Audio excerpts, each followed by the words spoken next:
Welcome to CARB's tester training for California's Heavy-Duty Inspection and Maintenance Program. We refer to this as the HD-I&M program for short. This module will cover the requirements regarding the SAE J1667 smoke opacity testing of this HD-I&M regulation. As a quick reminder, the information presented in this module is meant as a guide and is not all-inclusive, nor does it replace or supersede any requirements within the HD-I&M regulation. Your objectives for this module are to learn how to perform the SAE J1667 smoke opacity test and how it fits within the HD-I&M program. Some of the most important information covered in this module include: why is a smoke opacity test needed as part of a vehicle's compliance test in the HD-I&M program? Which entities and vehicles are subject to this test? How to prepare the vehicle for the test? Which test equipment should be used? How should the test be performed? And how to submit the results to CARB. So why is a smoke opacity test required? As shown in this pie chart here, the majority of PM2.5 emissions from the heavy-duty vehicle sector are caused by excess emissions due to malfunctioning or tampered emissions control components, such as a damaged diesel particulate filter, or DPF. The smoke opacity test is useful in identifying these malfunctioning emissions control components in the vehicle. For example, visible smoke emitting from the tailpipe is typically a sign that the DPF has been compromised. The smoke opacity test is used to help assess potential issues such as this by measuring the amount of smoke coming out of the exhaust pipe. In an effort to further assess a vehicle's emissions control component health beyond just the measurement of tailpipe smoke, the smoke opacity test is coupled with the vehicle emissions control equipment inspection as part of a vehicle's full compliance test within the HD-I&M program. This inspection is discussed in detail in Module 5 of this training series. A smoke opacity test is required to be performed on a heavy-duty diesel vehicle that does not have an onboard diagnostic system, called an OBD system. These vehicles fall into two categories. The first category is vehicles equipped with 2012 model year and older diesel engines or diesel hybrid systems. The second category is on-road vehicles equipped with an off-road engine. This latter vehicle type, equipped with an off-road engine, is a very rare situation where a vehicle manufacturer has received pre-approval by CARB due to a unique vehicle configuration. However rare, as a HD-I&M tester, you may come across this vehicle type in the field. As part of a vehicle's compliance test, the smoke opacity test is not required for non-OBD alternative fuel and alternative fuel hybrids. The smoke opacity test is only required on vehicles that contain diesel engines or diesel hybrid systems with a diesel engine. Having said this, regardless of engine fuel type, the HD-I&M program requires all non-OBD vehicles to complete the vehicle emissions control equipment inspection in addition to the smoke opacity test, if applicable, to fulfill the non-OBD vehicle compliance testing requirement. So who is allowed to perform the smoke opacity test and submit the results as part of this HD-I&M program? Only credentialed HD-I&M testers are permitted to perform the smoke opacity test and submit the results to CARB. Credentialed HD-I&M testers are individuals who have successfully completed the full HD-I&M tester training series within the last 2 years and have a valid HD-I&M tester ID number. Credentialed HD-I&M testers may offer services for hire, perform compliance testing on vehicles within the fleet they are employed, and/or perform testing on their own vehicles if they choose. Testers who perform testing for their own vehicles, including fleets for which they are employed, may not perform testing for vehicles owned by others. Further details related to the HD-I&M program requirements, such as when compliance tests are required, the frequency of inspection requirements, and other related regulatory requirements can be found in the regulatory module in this HD-I&M tester training series. Let's walk through the important requirements of the smoke opacity testing and the key steps necessary to ensure a successful test. We will walk through what testing equipment is used, vehicle preconditioning requirements and the preparation process prior to performing the test, the installation setup of the smoke meter within a vehicle's tailpipe, and the smoke test procedure itself. Allowable opacity limits and the process for submitting the test results to CARB will also be discussed. One important thing to note is that the following slides present key elements of the SAE J1667 recommended practice document using an SAE J1667 compatible smoke meter. However, these slides are not a replacement for the document itself. You should read the official SAE J1667 test procedure document prior to performing the smoke opacity test and refer to it as needed moving forward. Additionally, refer to the owner's manual for your specific smoke meter for complete details and directions for setting up the smoke meter and performing the test. The SAE J1667 recommended practice for snap acceleration smoke test procedure for heavy-duty diesel-powered vehicles is the standard procedure for the HD-I&M smoke opacity test. This document can be found on CARB's website at the link provided on this slide. To access this document from the CARB website, go to CARB's homepage and search for SAE J1667 Recommended Practice using the search function in the top right-hand corner. Here, you'll be able to download the Recommended Practices document with further details on the test beyond what is discussed in this training module. This is the same smoke opacity test that has been required as part of CARB's periodic smoke inspection program dating back to the 1990s. You are also required to use a smoke meter that meets the SAE J1667 specifications. There are several smoke meter manufacturers, as listed here, who have provided notarized declarations stating that their meters meet the SAE J1667 specifications. Contact information of these manufacturers is available on CARB's website through the links shown at the bottom of this slide. To access this page from CARB's homepage, search for smoke meter manufacturers using the search function in the top right-hand corner of the homepage. Once you are set to begin performing the inspection, there are certain steps that you, as the HD-I&M tester, must complete to prepare the vehicle for testing prior to performing the smoke opacity test. These steps help ensure the safety of yourself, the vehicle driver, and others in the test area, and also help prep the vehicle to more readily achieve accurate test results. Before performing any testing, chalk the wheels or otherwise restrain the vehicle to prevent it from moving and ensure that people always remain clear of the wheels and vehicle. For manual transmission vehicles, place the transmission in the neutral position and release the clutch. For automatic transmission vehicles, place the transmission in the park position if available, otherwise place it in the neutral position. Make sure the vehicle air conditioner is off and deactivate the engine brake, also known as the Jake brake, prior to testing the vehicle. Also deactivate other devices installed on the engine or vehicle, such as the heater or any auxiliary devices that would alter the normal acceleration characteristics of the engine. If these devices are not deactivated, they could prevent the test from being successfully completed or result in inaccurate results.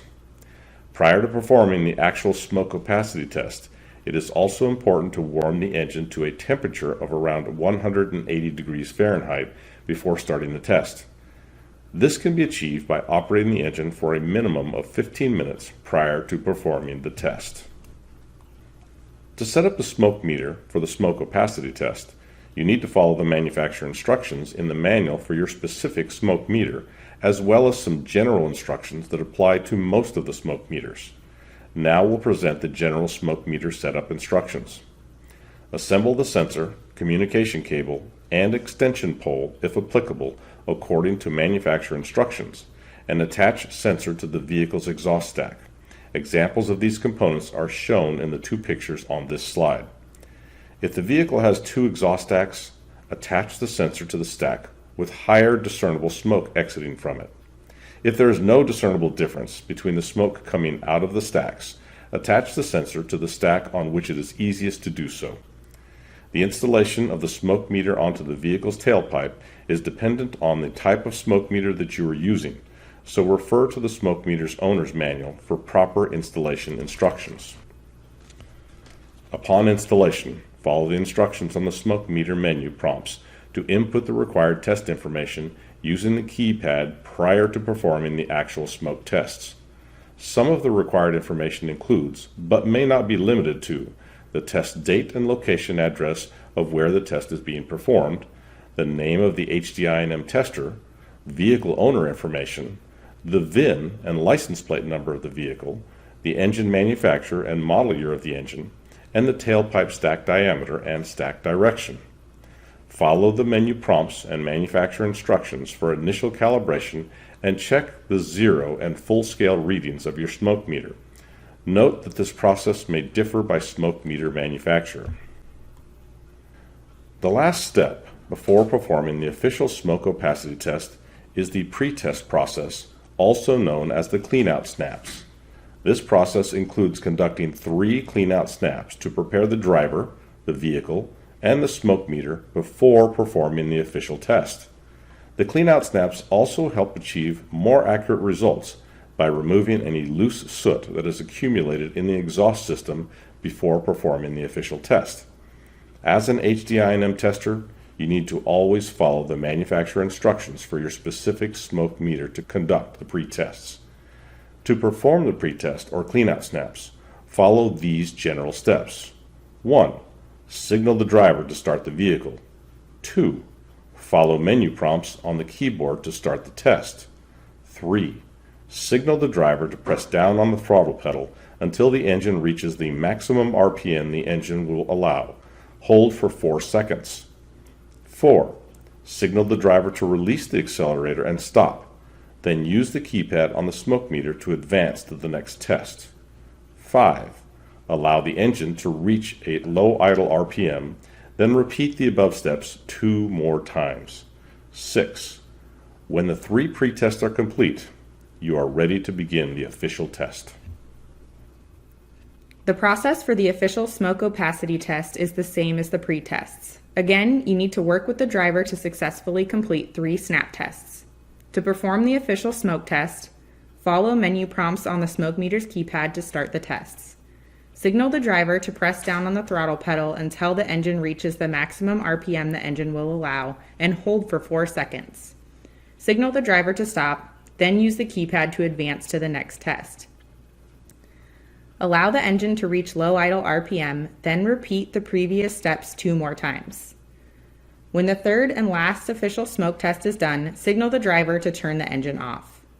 Follow the smoke meter's menu prompts and manufacturer's instructions to perform a final zero-check validation and determine if the test is valid. Allowable levels of smoke opacity are shown in these 2 tables and differ by the engine type and model year. The calculated average of the 3 official smoke tests must be at or lower than the allowable smoke opacity level for the tested vehicle. An average opacity level at or below the allowable opacity limit is considered a passing test. Otherwise, the vehicle is not considered to be compliant and has failed the test. You should refer to the emission control label on the engine to determine the model year of the engine. Details related to where the emission control label, or ECL, is located on the engine and how to read it are further explained in Module 5 of this training course. The table on the left shows the allowable smoke opacity level for vehicles equipped with on-road engines based on the model year of the engine and their emission control systems. Note that any vehicle with a DPF is subject to a 5% opacity standard. The majority of vehicles that you see in the field will be subject to this 5% opacity standard. If the vehicle has a retrofit DPF, also known as a Verified Diesel Emission Control Strategy, or VDEX, a label on the VDEX will help you identify the level of the VDEX. The higher the level, the better it is at reducing particulate matter and smoke from the vehicle. As with the ECL, VDEX and how to read their labels are further detailed in Module 5 of this training series. The table on the right shows the allowable smoke opacity levels for vehicles equipped with off-road engines based on their emission control systems.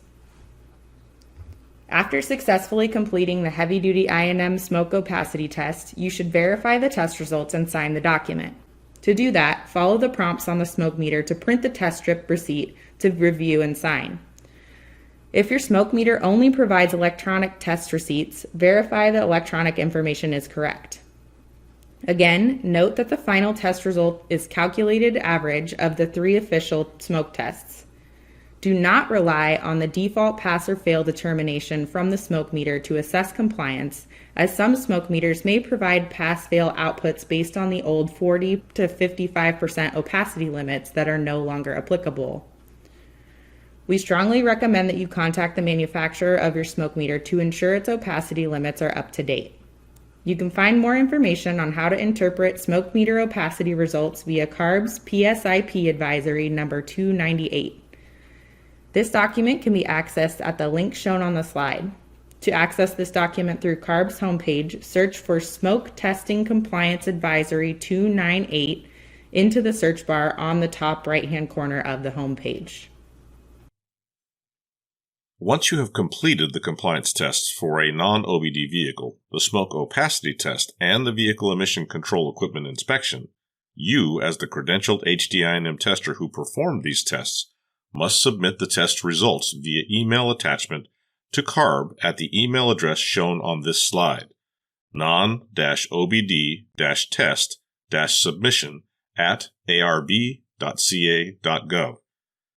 The submitted smoke opacity test results must include the vehicle's VIN and odometer reading at testing, the 3 measured smoke opacity test levels and the calculated average and range of the 3 measured levels, the name and tester ID number of the HDI&M tester who performed the tests, i.e. yourself, information on the smoke meter used for testing including the brand name, make, and model of the smoke meter, and the date of its last calibration, and finally, you must ensure that the results include the date of performing the test.